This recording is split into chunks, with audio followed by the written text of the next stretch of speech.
Hi, I'm Steve, and welcome to VidLife. Today we're going to go over how to write a proposal for video productions. After you make a cover page, you think of it like an essay. State the who, what, when, where, why, and how. Okay? You start off with, who are you? In a proposal, you should describe, why is this thing not working? Damn it. Oh, wow. Okay. Oh, let me start off. Hi, I'm Steve, and welcome to VidLife.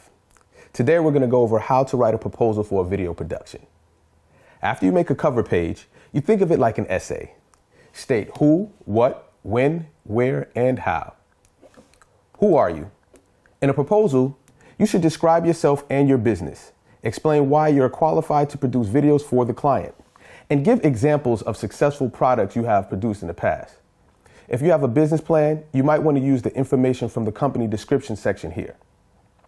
If you don't have a business plan, it's a great idea to write one. We have a simple step-by-step video on how to produce one, and you can check it out right here, or right there, wherever I put it at on the screen. Here, let me show you what I mean.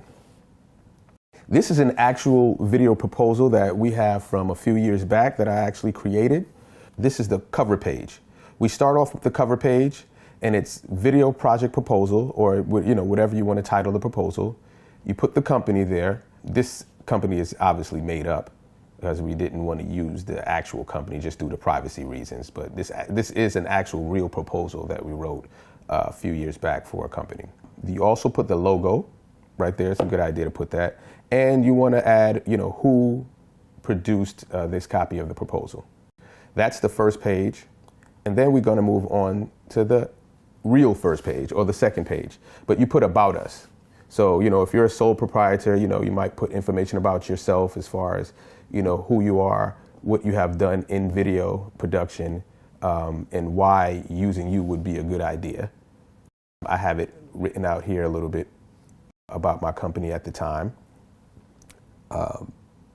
As you can kind of glance through there, I was a specialist in the military at the time doing broadcast journalism. And this was all the information about my company at the time. Further down, there was the project. So as you can see here, this was the who. The what, the project. What is the deliverable? What are you going to deliver to your client?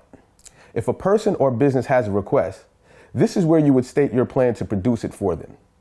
Include all of the details of the request you're capable of producing, and state any additional complementary options that you're capable of providing if they need it. As far as when, where, and why, these are usually all included in the request by the client. So that would all be included in the same section.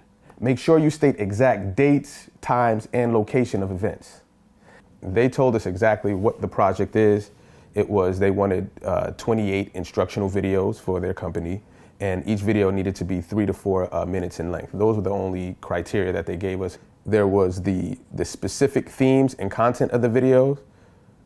They had an idea of what they wanted to do already, so they did not need us to produce or storyboard or develop any of the themes. So I just made sure I stated that in there so we understand that the proposal is to state what you will do, but it's also to state what you won't do, so that there's a clear understanding about what you will provide for the client.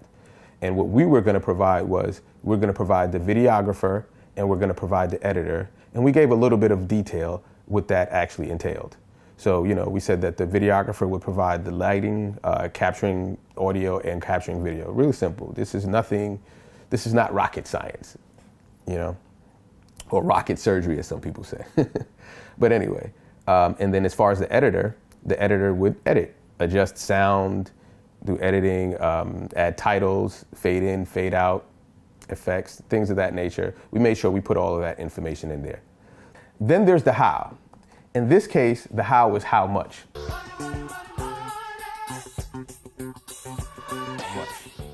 State the price and give a thorough breakdown of all fees and costs. In this case, we actually used an hourly rate. We kind of had the budget. They kind of told us that it was $10,000 that they had as a budget.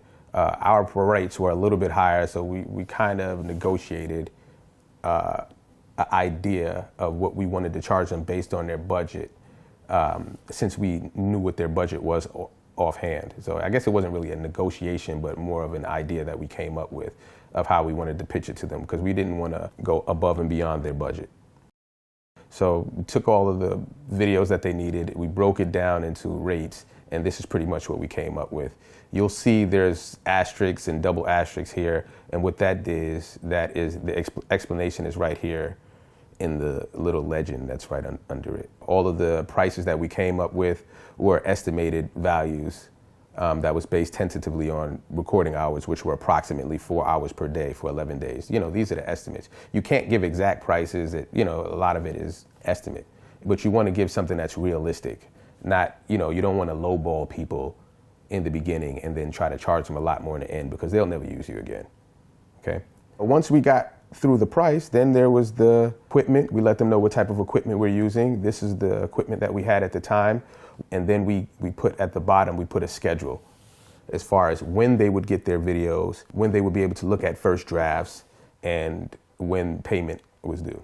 At the end of the day, they had a final product, and this is what we promised to provide for them, the final product. And that's the business proposal.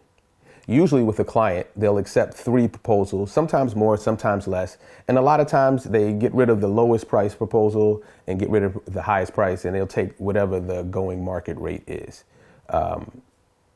You want to try to, you know, give a nice, good, fair price, but don't lowball if you don't have to.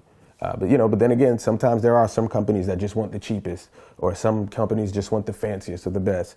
But you just price it the way it needs to be priced, and hopefully you'll get the job, okay? Now, once you've completed this video project proposal, the great thing about it is that you can use the information from the proposal and put it right into the contract, which leads us to our next video, contracts, how to write a contract. Thank you for joining us. Like, comment, subscribe. Let us know what you think.